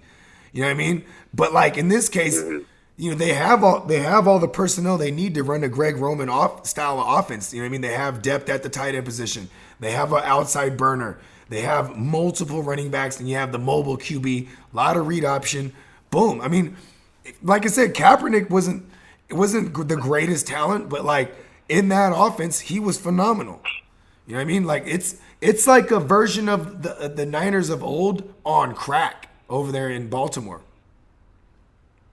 It's like on steroids even, not crack. That's a fair statement right there. The 49ers on steroids. Like the 49ers of old, like those years, you know what I'm saying, where we ran the read option. We had a top 5 defense. It's a mirror image. We had one of the best kickers in the game where it's like, okay, if we need to win a game low scoring, we can do that too. Like, you know what I mean? Like they have Justin Tucker, like they have, and they're also one of the teams that, runs the highest percentage of like going for it on 4th down because they have one of those like young analytics guys who's always like, we need to go for it here. You know what I mean? Oh yeah, absolutely. That team, man, if it's 4th and less than 5, I'd go for it every time. Oh yeah. Okay, so we're gonna close this segment up with my man, who I like to call the Muscle Mountain. It's Chris Carson himself, Carson City. He's a 3rd round value.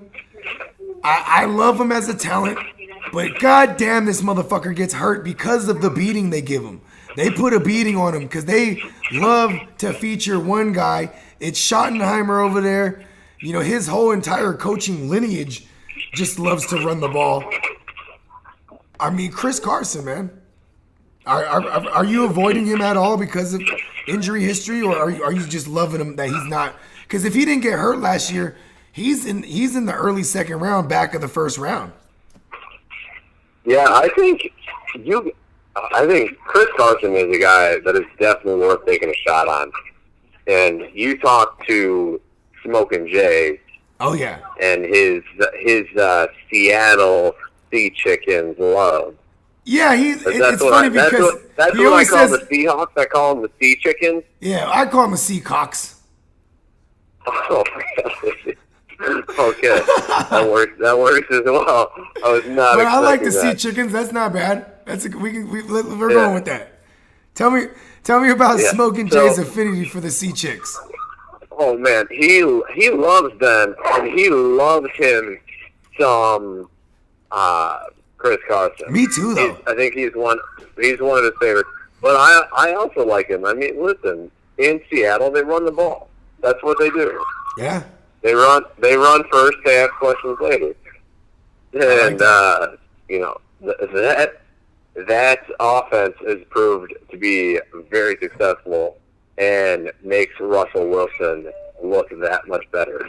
Russell Wilson is one of the best QBs in the game too. And then absolutely. And they put it so, and that, like I said, that system makes him even better. Yeah. Because when you give a quarterback of his ilk a play action game as strong as it is, oh man, it's not even fair. You ain't lying. It's not even fair. You ain't lying, man.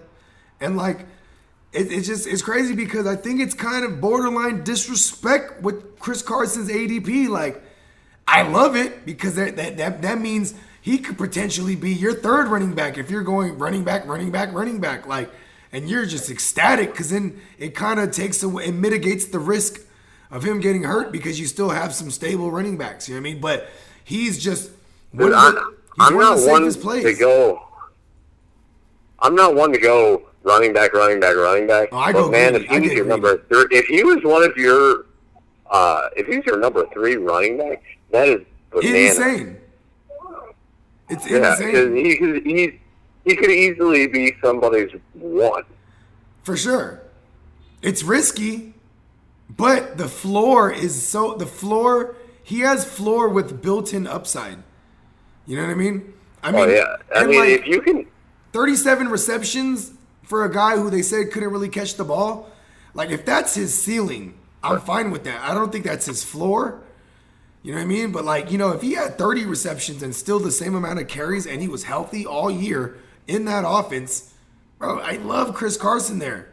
He gets hurt, man. He's never played his rookie year. He literally tore his ACL on like a 40-yard house call. You know what I mean? He was like I remember it was like a Sunday nighter against the Colts. You know what I'm saying? And then the next year he was in and out of the lineup with soft tissue injuries, and that usually that happens a lot. That's not uncommon when you're coming off of a torn ACL. That hamstrings are usually the common injury that players get to because they end up overcompensating, right? So in this case, let's use Dalvin Cook. Remember he tore his ACL rookie year. The next year riddled with hamstrings. You know what I mean? This is just a real thing. You know what I mean? Look at Will Fuller, tore his ACL 2 seasons ago. Boom. All year last year, hamstrings. You know what I mean? Like it's just they go hand in hand. Torn ACL just brings hamstrings. And either way, my point is, you know what I'm saying? He's coming off a hip. I'm pretty drunk right now. I can't really remember. Did he take a goddamn? Did he get a surgery done or a procedure done? I'm not even sure. Man, I'm not Come sure on, Doc. off the top of my head. I know I should have that information for you. I came straight from work. Yeah, I'm busting your balls, Doc. I'm busting your balls. You came straight from surgery. You call me Doc. You call me Doc, and I don't even know the guy had surgery. That's my bad. All right, well. But no. When you're talking about Chris Carson, though, I think a good draft strategy. If you could, let's say, if you're the number 5 or 6 pick in fantasy, if you can go and get Michael Thomas, then you get a solid receiver, or maybe even a tight end. Round, maybe even a tight end, or a tight end in the 2nd round. You could, in the 3rd round, take Chris Carson and be content with him as your number 1, and then just pray that swing around, and try to snatch up like a Montgomery or a Connor, and like you're not really looking. You're kind of not really feeling bad. Right, and exactly. So I'd be okay with him as my number 1. I don't know that's who I'd shoot for because of his injuries, but I wouldn't be, like I said, I wouldn't be mad if I had him. I forgot to put him on the list, or I might have. I don't remember, but James Conner, man, let's just talk about him real quick because I kind of mentioned his name. I mean, like, okay. This is a guy too, man. Super value.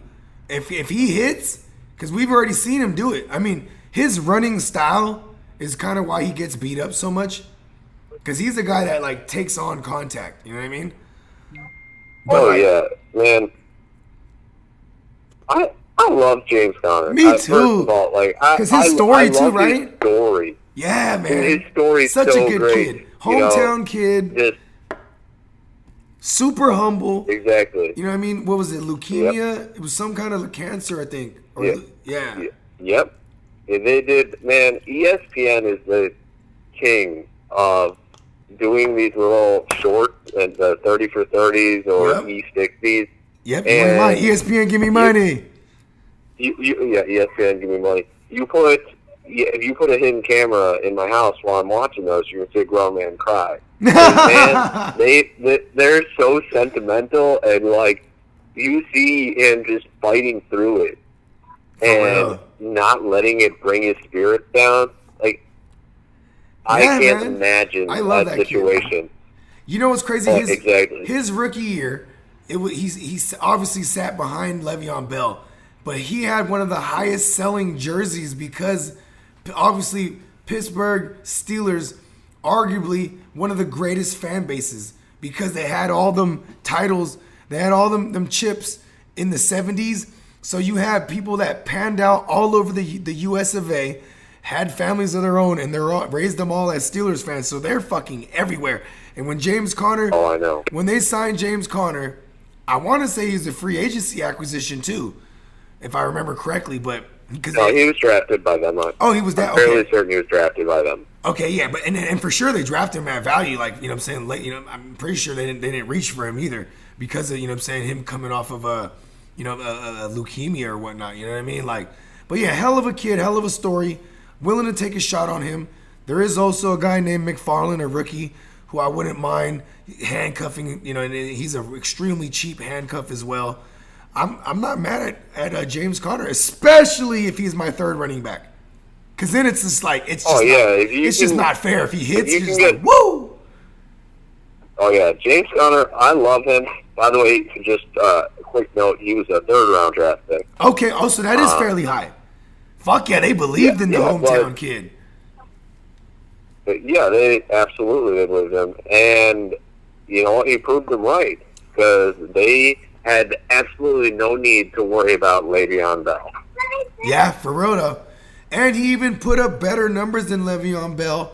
That you know, as far as a per touch basis, it was kind of crazy, man.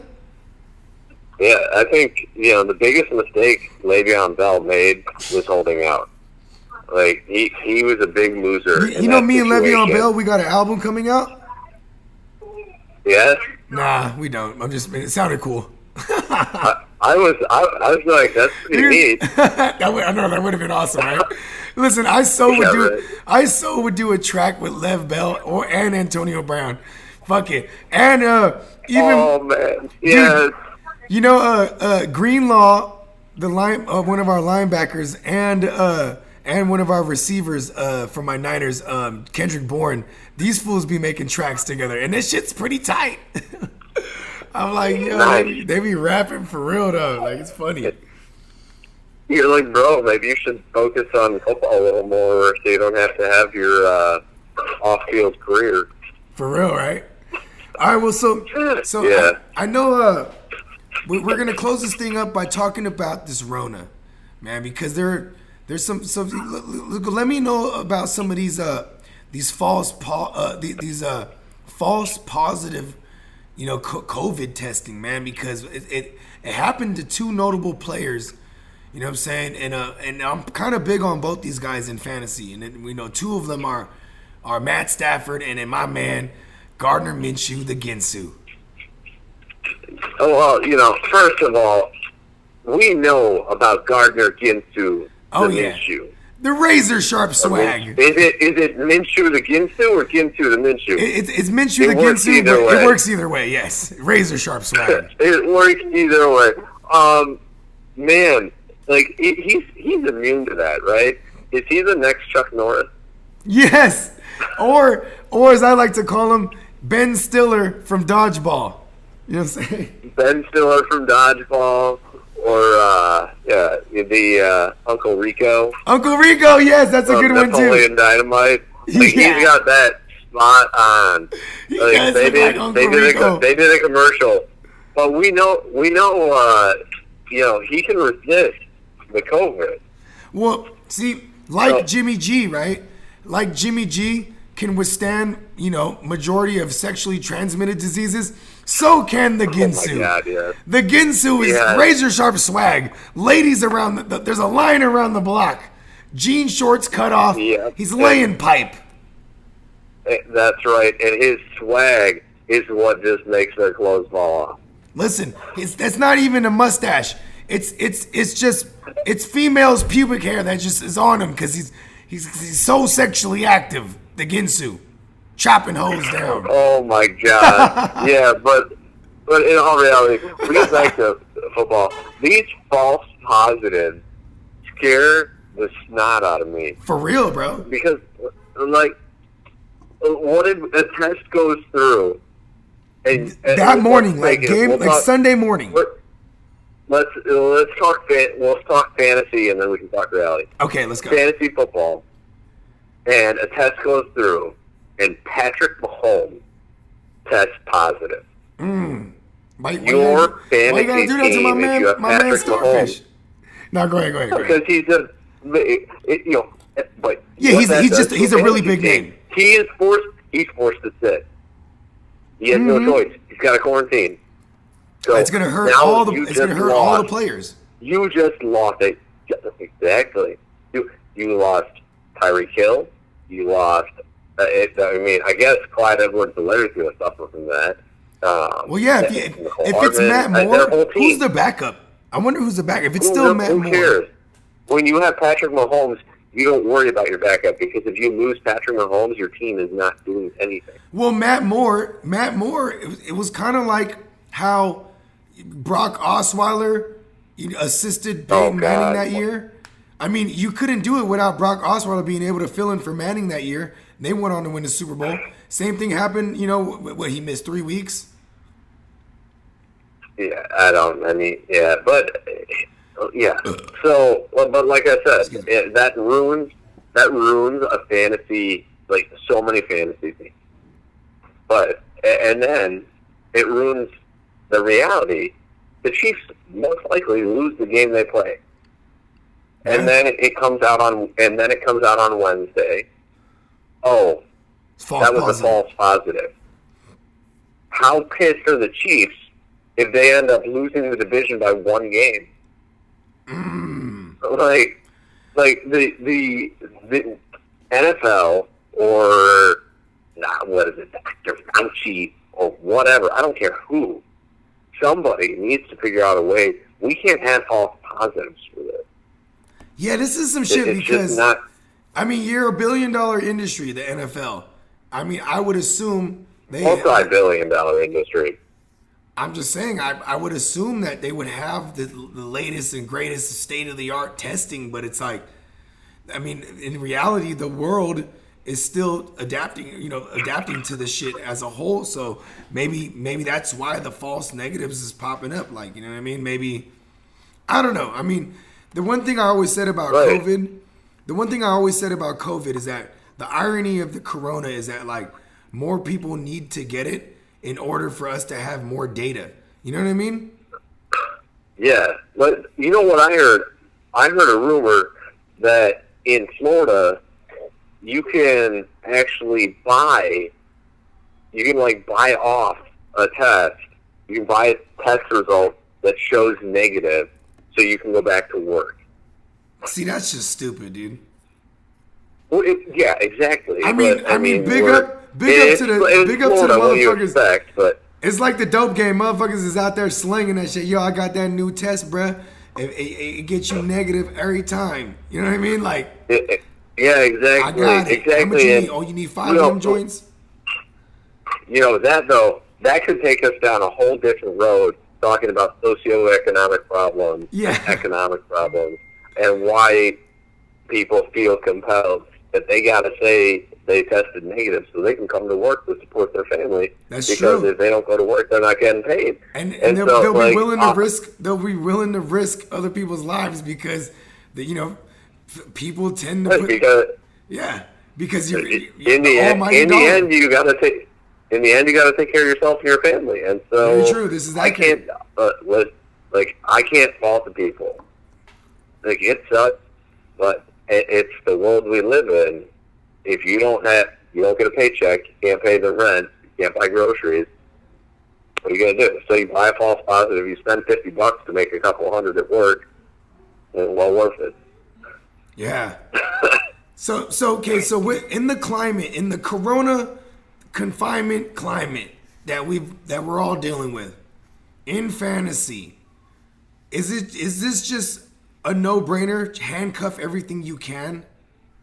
Like, even if I had a Zach Ertz, if somehow I can handcuff a Dallas Goedert, I might, just because I know I'm securing a top-tier tight end if something happens to Zach Ertz. You know what I mean? And that's the problem with the fantasy lineup or fantasy rosters. There's not enough room to handicap every player. Yeah, no, but I'm just saying, so the reason I bring up Zach Ertz is because it's like that's a position in fantasy that you want to have secured, and there's actually a talented guy you could attach him to with Dallas Goedert. So if I had Zach Ertz, I might fuck around and get some Dallas Goedert. If I had, Who else is out there? If I had maybe like a James Conner, I'd probably get McFarland. If I have Dalvin Cook, and I feel like it's mandatory, it's priority for me, I'm probably gonna try to secure Alexander Madison. You know what I mean? Yeah, I think overall, if your number one position at every, or your number one player at every position, you should try to have their handcuffs. Yeah. Your number one quarterback, if a quarterback, I guess less so, but hey, if I have Carson Wentz in a super flex, I might fuck around and hold on to Jalen Hurts. That wouldn't be the worst thing he's ever done. No. I like Jalen Hurts. Me too. I think if he gets a chance. And he might get the chance, bro. I think he might get the chance. I think that's a good system for him. So yeah.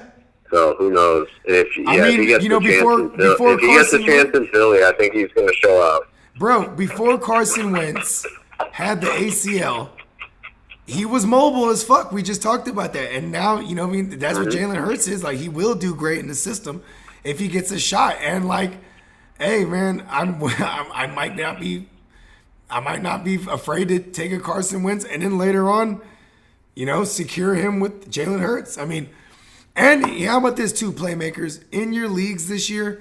Make it deeper rosters and put two IR spots. You know what I mean? That's how our league is. The Smokey Bogey Invitational.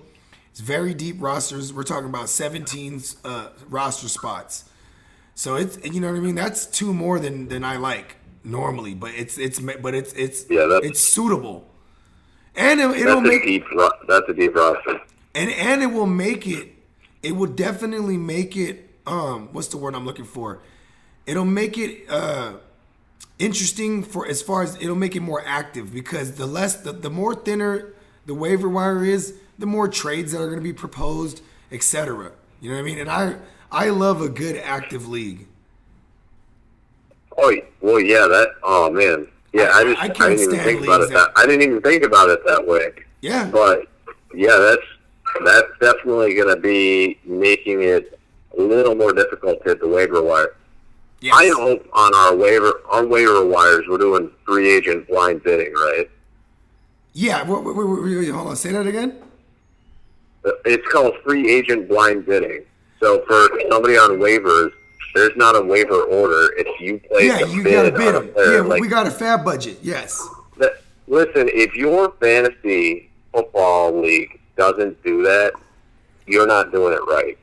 That is the best way to do waivers. It's the fairest way. I'm just saying, all the playmakers, if they haven't heard of a fab budget, they need to look it up and do it. It is the fairest and the best way to do it. Yeah. And like, you know what I'm saying, it also is one of those things too, like, you could throw in fab budget, or like fab bucks along with trade offers too. Like, I'll give you $10 too, bro. Like, you know what I mean? Oh yeah, man. Oh, I've never done that. That's not the worst idea. I like paying people off. Well, that's an option in Sleeper, because the industry like Sleeper. This is not the first time I've used Sleeper, but I'm like now majority of my leagues are in Sleeper this year, because that's just what. This is actually the first year I've used Sleeper, but from what I've dealt with it, it's really nice, user friendly. Yeah. So we'll see what happens. Yeah, I'm not mad at it. You know what I mean? I personally love Yahoo just because it has a special place in my heart. But like, oh, absolutely. Yeah, because I hate ESPN. I don't fuck with CBS. I never fucked with NFL. You know what I mean? But Yahoo's just it's just like it's the go-to. I've always fucked with Yahoo, and it's Sleeper. It's everyone in the industry loves Sleeper. So you know what I mean? Yeah, absolutely. Yeah, no, I know. So I think I'm gonna like it. Yahoo, I still love. ESPN, you're right, man. Trash. For being the sports monstrosity that ESPN is, you think they could get a better platform for their fantasy? Yeah, it's miserable. But still though, ESPN give me money. You know what I mean? Yes, I was about to say that. ESPN give me money. Still, ESPN give me money. You know what I mean? Yeah, one day we'll be on ESPN. You never know. But all right, so That's right. So, before we close this thing out, Doc, you know what I mean? What's like a message you want to give to like, fantasy managers out there? Just in a nutshell, with all these injuries and just the type of year we should be prepared for. Like, how would you, in a nutshell, like what would you tell the playmakers right now, like how to prepare for this year? Don't go in blind. Do your research. Look at the guy's history. Especially, and listen, like I said at the beginning of the show, if they have a soft tissue injury history, you should probably stay away from them. Because early on in the season, it's not going to be pretty with the way NFL is.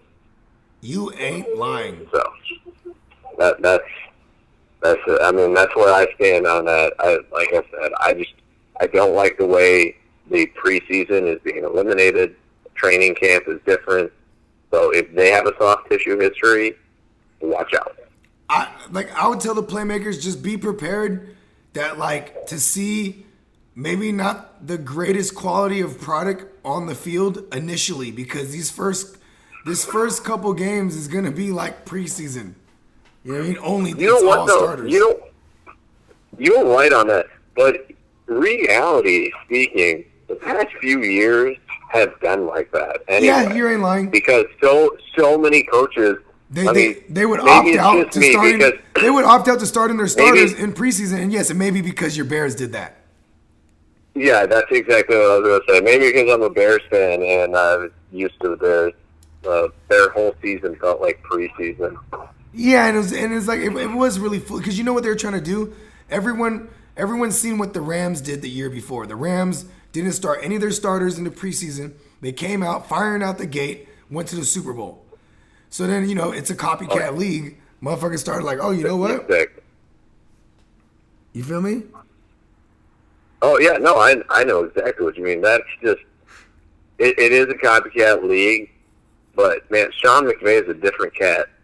Yeah, and I will say this, too, is like, yes, it's a copycat league, but, you look at the best ran organization, which in my opinion is the Patriots, and they were starting their starters in the preseason. They was like, they're not fucking around. You got to get them acclimated. Get back in the football. I don't know why more people don't try to copy the Patriots. But maybe it's because more people don't want to be cheaters. Who knows? You know what I'm saying? Hey, you know what, man? I bet you one of the, if you're a Patriot alumni, I bet you they're the only ones that'll be like, well, a W's a W. You know what I mean? Oh yeah, exactly. They're like, oh, it doesn't matter that we had film we weren't supposed to be using, or we had a deflated ball. We would have won anyway. A win's a win. Right? Oh, man. Exactly. And then the goddamn Patriots fans, they're so excited now. Like, they were punch drunk on goddamn Stidham, let alone now they got Cam Newton. They're like, yeah, Tom Brady, who? Like, no. It's still gonna be, it's gonna be interesting though, because that is the best ran organization in my opinion. They're gonna be able to adjust to a Cam Newton's style of play, and yeah, it's gonna be, I was almost, even though I loved being right about it, where Cam Newton was gonna land, I loved being correct. Called that shit with my eyes closed. But at the end of the day, it's just like, here we go again. They're just gonna stay winning. You know what I mean? Right. Or at least exactly. They're gonna stay a contender. And I grow tired of it after a while. You know what I mean? Even though I loved Tom Brady because he was a Niner growing up, so I kind of claimed him in all my the bad Niner years. You know what I mean? Him and Aaron Rodgers. Oh yeah. I know you hate Aaron Rodgers, but he was the same thing. He grew up a Niner fan. Wanted to play for listen, I hate Aaron Rodgers, but I respect his game. Oh yeah, he's dope. Like that's I say this: the more I've grown up, the easier I can do that. Like you see greatness, you just have to admire the greatness. You can hate it all you want, but you got to admire what you're seeing. Of course, because if you're obviously an NFC North, a division fan. You know what I'm saying? Like you're a fan of a team in that division, so of course you're gonna feel a way towards him beating your team. But yes, just as a talent, when you could step back out of your fandom, you got to take your hat off to the greats. You know what I mean? Exactly. For sure, Doc. Man, this was a real precise show. I love it. Nice and compact. You know what I mean? Because, you know what I'm saying? You know, just like how you be performing surgery. You know what I mean? Real precise. We got the procedure done. You know, we sewed it up nice and tight, like, you know what I mean? And man, one would say it was surgical. There you go. And you know me, if I'm steering the ship while you're doing surgery, we're definitely going through some turbulence. So I commend you to be able to perform at the high caliber, the high level that you did. You know what I'm saying? With someone like me, just, you know what I'm saying, making it more challenging. I got you, bro. No worries. Yeah, man. Thanks again, and let them know one more time where they can find you, brother. The easiest way to find me at DocPLC on Instagram. Follow at the Bears, Brews, and the Bros on Facebook and Instagram. Go check out our podcast, see what we're bringing. We're giving you the knowledge and having a good time. Oh, yeah. And their podcast, Playmakers, it's available on all streaming platforms. You know what I mean? I saved the best for last. Had to get my man, the Doc himself, a.k.a. Superflex. You know what I'm saying? He made his Real Fantasy Playmakers debut because he is a playmaker. And you know what I'm saying? Playmakers, you also know what time it is. You know, you can find me at the GMM Network on Twitter and IG. Be sure to subscribe to the GMM Network. You know what I'm saying? Hit that notification bell. Spike the like. Drop a comment. You know what I'm saying? Also, thank you again to our sponsors, Milk and Honey TX and monkeyknifefight.com. Be sure to use promo code GMM. We'll match your first deposit all the way up to $50 so we can go ahead and try to make this good old money on this good old fantasy. You know what I'm saying? Thank you, my brother. Yeah. Oh, yeah. All right, I'm going to cut this thing off. Put up.